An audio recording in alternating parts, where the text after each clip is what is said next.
अंग है स्मृति पठान का या सती पठान का, जिसको हम कायानुस्मृति कहते हैं। इसको कुछ हमारे साधक कायानुपसना भी कहते हैं। हमारा स्व बिखरा रहता है, हमारा मन भटका रहता है। इस मन को जो भटका हुआ है उसको स्थिर करने के लिए हम कई तरह की साधनाएं करते हैं, आनापान सती ध्यान का अभ्यास करते हैं। उसका उद्देश्य क्या है, हमें यह ध्यान रहता है कि सब कुछ परिवर्तनशील है। इसको समझने के लिए हम अंतर्दृष्टि को प्राप्त करने के लिए हम करते हैं और उससे भी आगे बढ़कर के मेत्ता भावना का अभ्यास करते हैं। सकारात्मक भावना का विकास करने के लिए हम करते हैं और गंभीरता में और स्थिर होने के लिए, स्मृति को और बढ़ाने के लिए हम फिर कायानुसति का भी ध्यान करते हैं। इस काया को देखने से हमें कई तरह के लाभ मिलते हैं। सबसे बड़ा लाभ तो ये होता है, हम तनाव से मुक्त होते हैं, शांति को प्राप्त करते हैं। मुझे याद आती है, अक्सर हमारे आचार्य और कल्याण मित्र अपने प्रवचनों में बार बार सुनाया करते थे और मेरा भी मन बार बार इस बात का ख्याल करता, जब भी कायानुसति का हम चिंतन करते हैं तो वो कहा करते थे कि अंतो जटा बहि जटा। मेरे कल्याण मित्र परम पूज्य बोधि सागर जी कहा करते थे और बार बार इस बात को दोहराते थे कि अंतो जटा बहि जटा, जटा जटिजा पजा, तम तम गौतमम पृच्छामि, को इमे विजितो जटंग। अर्थात भीतर भी आंधियां चल रही हैं, भीतर भी जटाएं हैं, न जाने कितने सपने सुबह से लेके शाम तक हम देखते रहते हैं, उन्हीं में ही उलझे रहते हैं। अब वो सपने हर एक व्यक्ति के अलग अलग हो सकते हैं, उनके बारे में नहीं जाऊंगा मैं, लेकिन सच तो ये हम सभी उलझे ही रहते हैं। ये भौतिक जीवन में हमारा पूरा का पूरा मन इन जटाओं में उलझा हुआ है, अंदर से भी बाहर से भी। आप देख सकते हैं, जब जब हम ध्यान साधना करने बैठे हैं तो तरह तरह के कितने और पता नहीं कहां कहां के कब कब के विचार आते हैं। तो वहां पर पूछते हैं कि गौतम पच्छामी, मैं पूछता हूं आपसे, ये तथागत सम्यक संबुद्ध किस जटा को कौन काट सकता है। तो वहां की स्टोरी कहानी हमने आपको सुनाई है, उसमें नहीं जाऊंगा, लेकिन उसका उत्तर जरूर मैं बताऊंगा क्योंकि समय का भी ख्याल रखना है। विषय बहुत बड़ा है, एक पॉइंट को लेता हूं तो उसी में ही लगभग 1 घंटे की तैयारी हो जाती है, इसलिए मैं शॉर्ट में करूंगा। तो जवाब क्या है, भगवान बुद्ध क्या उत्तर देते हैं, ये हमारे सबके लिए है और बहुत इस तरीके से इसका चिंतन मनन करना है। तो भगवान बुद्ध क्या कहते हैं, सीले पतिठाए नरो सपइयो, सीले पतिठाए नरो सपइयो, चित्तम पंचय भावयं, आतापि निपको भिक्खु सो इमंग विजये जटंग। अर्थात सीले पतिठाए, सीलों में प्रतिष्ठित जो नर प्रज्ञावान है, वीरवान है, पंडित है, संसार में ये लोग इसका ध्यान नहीं देते हैं, वो दुख ही प्राप्त करते हैं। लेकिन जो नर प्रज्ञावान है, शीलवान है, वीरवान है, पंडित हैं, शीलों में प्रतिष्ठित हैं और ये भौतिक जीवन में दुख ही दुख देखते हैं, अपने चित्त की समाधि करते हुए यानी एकाग्रता को प्राप्त करते हुए जो भी नर प्रज्ञावान है, वीरवान है, शीलों में प्रतिष्ठित हैं, वो इस संसार रूपी जंजाल को काट सकते हैं। और इसके लिए सबसे अच्छी जो शुरुआत है हमारी, वो क्या है? महासती पट्ठान, कायानुसती जिसका पहला अंग है। तो मैंने पहले भी बताया था, आज फिर से उसको भगवान बुद्ध भिक्षुओं को कहते हैं, चक्षुणा समरो साधु, चक्षुणा समरो साधु तो जिह्वाय समरो। अगर आपको इस जटाओं को काटना है तो फिर आप कैसे काटेंगे, उसकी शुरुआत कैसे करेंगे? उसके लिए भगवान बुद्ध कहते हैं, चक्षुना समरो साधु। इन आंखों से ही 85% नुकसान होता है। सबसे ज्यादा नुकसान अगर होता है तो आंखों से ही होता है, क्योंकि हम आंखों का संयम नहीं रख पाते हैं, आंखों पर हमारा कंट्रोल नहीं होता है और इसीलिए बहुत जल्दी समय से पहले भी चश्मा लगाना पड़ता है। किस लिए? कि आपने इसका यूज ढंग से नहीं किया है, आपका कुछ नुकसान हुआ है, तो आप चश्मा लगाइए और तरीके से देखिए। तो उसमें भी दो तरह का हमारा चश्मा बनता है, एक पास के लिए, एक दूर के लिए। आगे कहते हैं, साधु सोयतेन समरो। ये जो कान है, स्रोत है, इनका संयम करना अच्छा है। सही में हम इन कानों का प्रयोग तो करते हैं, लेकिन आध्यात्मिक विकास के लिए हम कितना इनका प्रयोग करते हैं? अधिकतर भौतिक जीवन में ज्यादा रहते हैं। हमारा इंटरेस्ट, हमारा मनोरंजन कहाँ कहाँ रहता है, इस बात का हमें होश ही नहीं रहता है। इसलिए इनका संयम करना भला है। आगे कहते हैं, घाड़ेन समरो साधु। इस घ्राण का यानी कि नाक का संयम करना भला है। सही में हम सुगंधी की तरफ ज्यादा भागते हैं, और किधर किधर भागते उधर मैं नहीं जाऊंगा, जब व्याख्या करूंगा तो इसी में पूरा समय लग जाएगा। आप देख सकते हैं, मैं अपने लिए देख सकता हूं। और आगे कहते हैं, भिक्षुओं, संयम जो करना भला है वो काहे का है? जीभ का है। ये जीभ के स्वाद के लिए है ना, ये 5 इंद्रियों के ऊपर बार बार चर्चा होती है ना।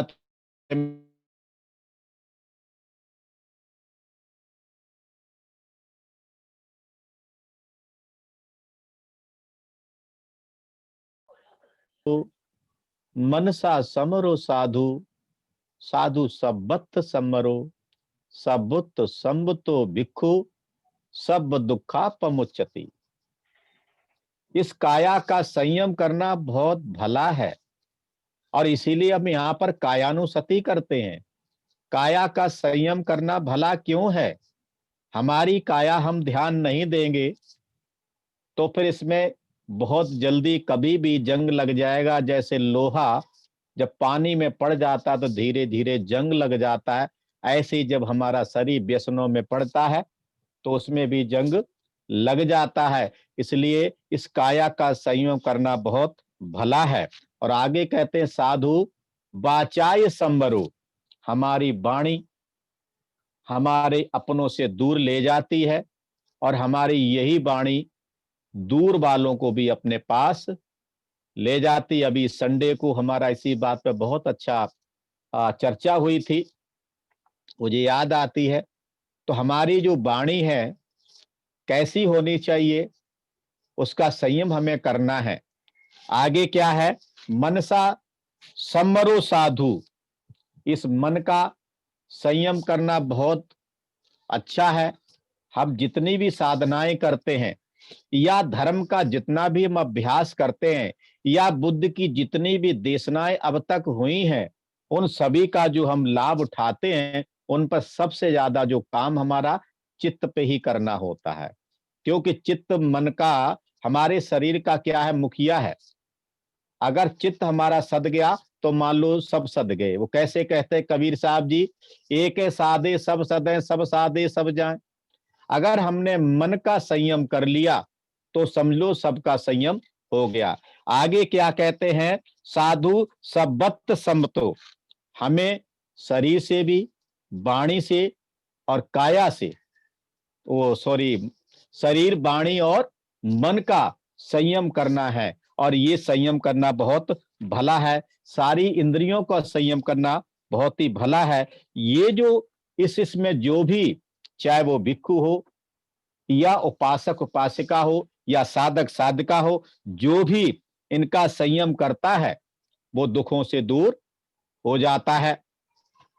आगे इस कायानुसति में और गहराई के जानने के लिए क्या है, भगवान बुद्ध भिक्षु वर्ग में ही कहते हैं कि हाथ संयतो पाद संयतो, हथ कहते हैं यहां पर पाली में, हथ संयतो पाद संयतो वाचाय संयतो संयत उत्तमो अज्झरतो समाहितो एको संतिष्को तमाहु भिक्षु।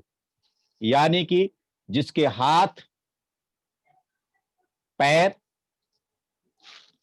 और वचन, जो जो भी हाथों से, पैरों से, वचनों में संयमी है, जो उत्तम संयमी है, जो अपने ही भीतर, अपने घट के भीतर, इस कायानुसति के अंदर, है ना, अंदर बाहर क्या क्या वर्तमान में चल रहा है उसको ढंग से देखता है, अकेला ही साधना में रत रहता है, अकेला ही रहता है और हमेशा जो संतुष्ट रहता है, उसे भिक्षु कहते हैं। आप सभी ने सुना है, भगवान बुद्ध ने कहा है कि अगर आपको योग साथी ना मिले तो आप अकेला ही विचरण करें, लेकिन अयोग्य साथी के साथ विचरण करना अच्छा नहीं है।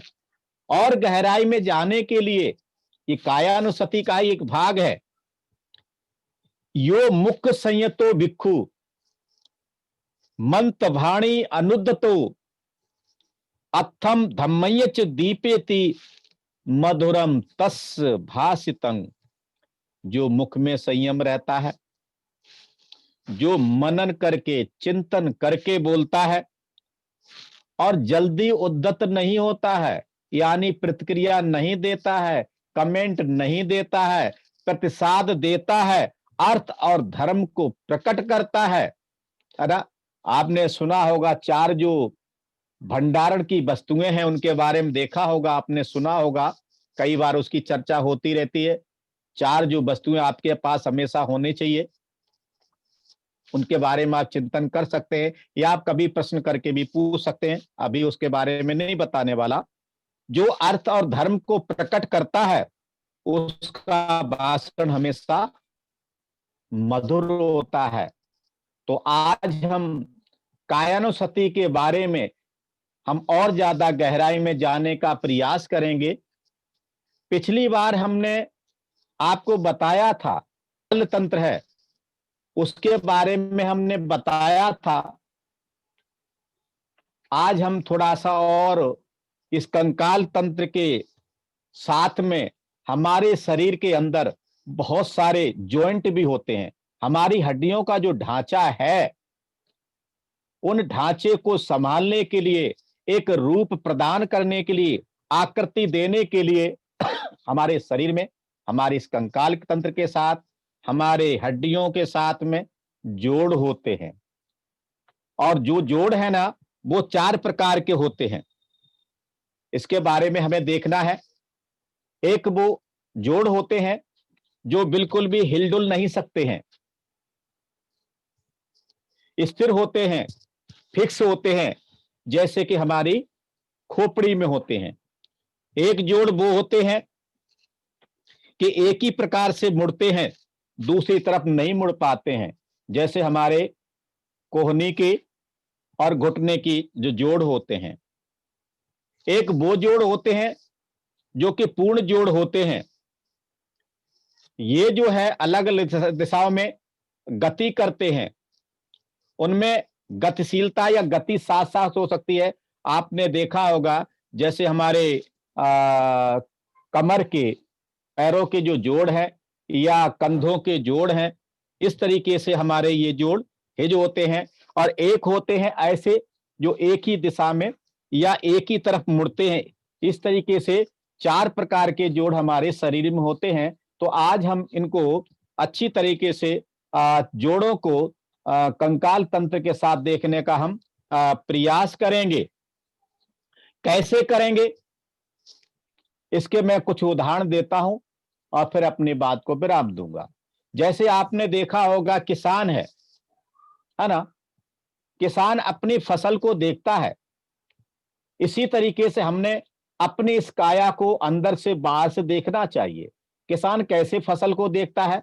जब उसकी फसल तैयार होती है तो अपने जब घर से निकलता है तो पहले वो पूरे खेत को देखता है, पूरी नजर उसकी पूरे खेत पे जाती है। तो हमें भी कायानुसति करते हुए अपनी पूरी बॉडी पर नजर डालनी चाहिए। उसके बाद वो क्या करता है, अंदर घुस जाता है, अंदर घुस करके फसल के अंदर चारों तरफ देखता है। ऐसे हमें भी अपने शरीर के अंदर, काया के अंदर मन चक्षुओं को ले जाकर के अंदर पूरी तरीके से चारों तरफ अच्छी तरीके से देखना चाहिए। और फिर वो क्या करता है, किसी एक पौधे को देखता है। पूरी फसल को देखा उसने, अंदर जाकर देखा, फिर वो क्या करता है, किसी एक पौधे की नजर डालता। इसी तरह से हमें क्या करना चाहिए, किसी एक अंग को देखना चाहिए। फिर वो क्या करता है, उस फसल के अंदर जो फली है या बीज है या फल है या जो भी सब्जी है उसको बड़े गौर से देखता है। इसी तरह से हमें भी अपने शरीर के अंदर के बाहर के अंग को, एक विशेष अंग को बड़े गौर से देखना चाहिए, है ना।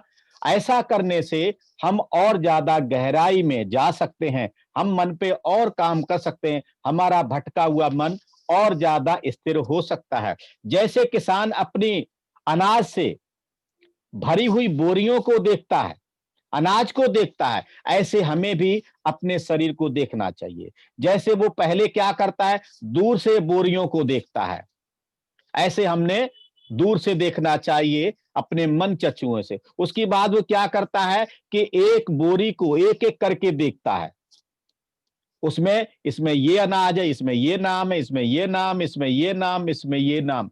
इसी तरीके से हमें अपने शरीर के अंदर के एक एक अंग को देखना चाहिए। फिर वो क्या करते हैं कि उसके अंदर के जो एक बोरी के अंदर बहुत सारे दाने हैं उनको देखता, अनाज के जो दाने उसको देखता। इसी तरह हमारे शरीर में बहुत सारे अंग हैं, कोशिकाएं हैं, पेशियां हैं, तरह तरह की जो उनको सबको देखता। और उसके बाद क्या करता, वो हाथ पे लेता है, उस उंजल में से एक दाने को चुनता, उसको ध्यान से देखता है।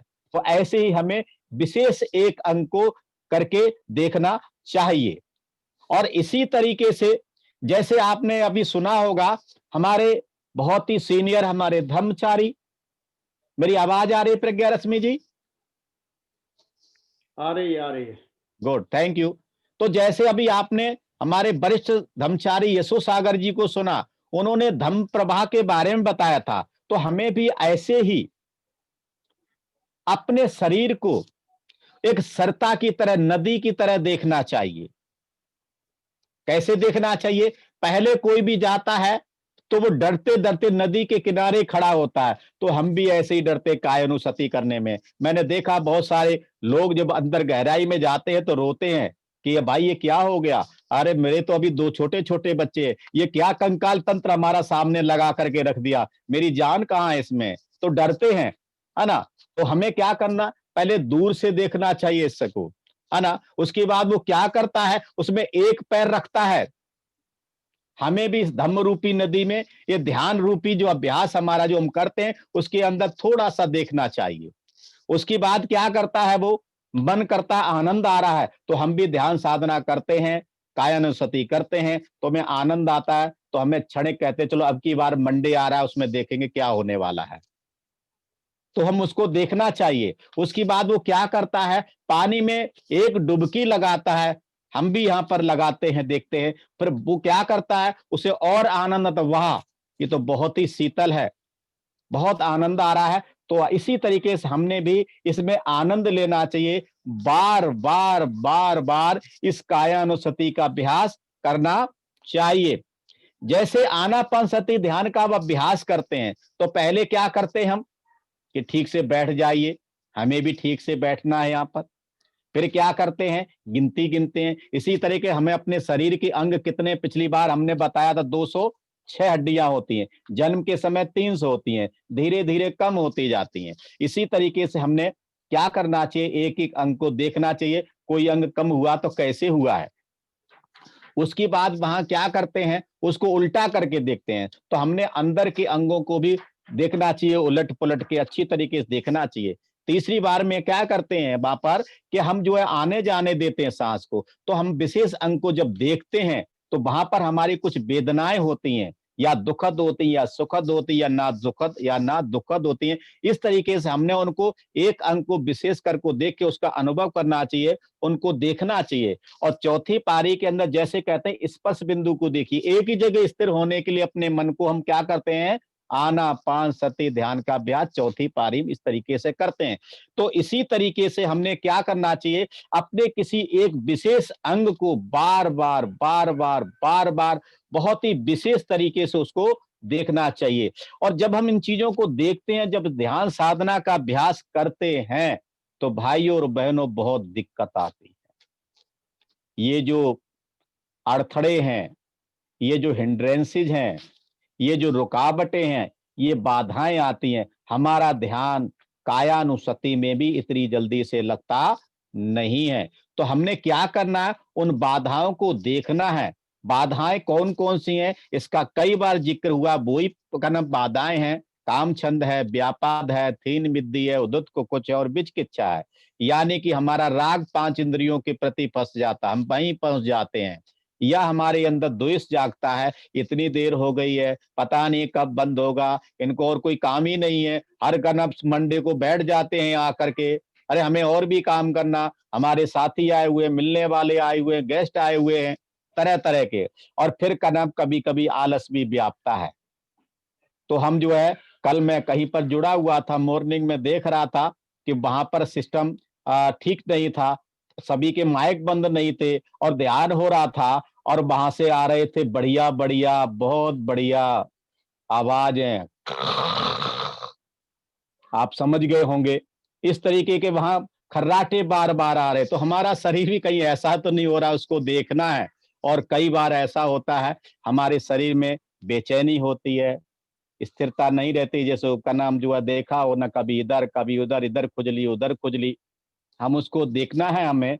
और लास्ट में आज जाऊं ध्यान में, ना जाऊं, अगर बैठ गया है तो करूं या वीडियो बंद कर लूं, ऑडियो बंद कर लूं, कौन देख रहा है, चलने दो, नाम हमारी हाजिरी लग गई, हम ध्यान कर ही रहे हैं, अब सामने के वाले को क्या पता। इस तरीके से तमाम बाधाएं जो आती हैं, हम उसमें निर्णय नहीं ले पाते हैं। लेकिन भाई और बहनों, जैसे ही बाधाएं दूर होती हैं, जैसे जैसे जितनी दूर होती हैं, तो हमें अपने शरीर के अंदर बहुत आनंद आता है, पूरे शरीर के अंग दिखने लग जाते हैं, अपनी ही वीडियो, अपनी ही स्कैनिंग चालू हो जाती है, जैसे किसी सुंदर स्वच्छ झील के अंदर पानी होता है, जैसे कोई झील ठहर गई हो, उसके धूल कण नीचे बैठ गए हों, तो उसके अंदर साफ दिखाई देता है कि उसके अंदर छोटे बड़े जानवर हैं, चमकीले और बेशकीमती पत्थर, हीरे मोती या जो जो भी ये दिखने लग जाता है। ऐसे ही हमारे शरीर के अंदर के सारे अंग दिखने लग जाते हैं। हमारे जो अंग जिस तरीके से गति करते हैं, जैसे कि हमारा हृदय गति करता है, उसकी धड़कन को हम महसूस करते हैं, उसकी गति को हम मन चक्षुओं से देख पाते हैं। हम अपने जो हमारे क्या नाम एयर ब्लेडर हैं, यानी कि फेफड़े हैं, लंग्स हैं, उनको हम देख पाते हैं और कई तरह के हम अनुभव करते हैं और सबसे बड़ा जो अनुभव होता है, हमें एकाग्रता का होता है, तनाव से मुक्ति का होता है, हमें शांति का अनुभव होता है। हमारे शरीर के जो अंग हैं, छोटे हैं, बड़े हैं, कौन-सा सबसे बड़ा है, कौन-सा सबसे छोटा है। हमारे शरीर के अंदर बहुत सारी मशीनरी है, बहुत सारे तंत्र हैं, वो हमारी दिखने लग जाते हैं। जैसे कि ये श्वसन तंत्र है, ये पाचन तंत्र है, ये प्रजनन तंत्र है, ये क्या नाम सूचना तंत्र है, ये तंत्रिका तंत्र है, ये कंकाल तंत्र है, ये पेशी तंत्र है, ये निष्कासन तंत्र है, ये बहुत सारे का नाम कोशिकाओं से बना हुआ ऊतक है ये। इस तरीके से बहुत सारे जैसे परिसंचरण तंत्र है, तरह-तरह के तंत्र हमें दिखाई देते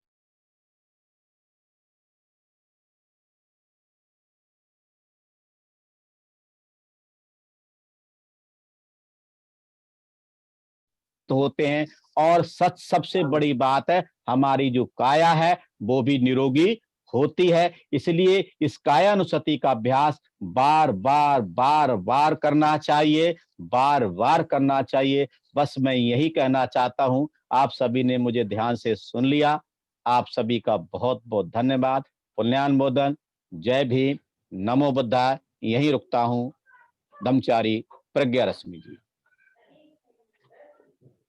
धन्यवाद ब्रह्मचारी बोधि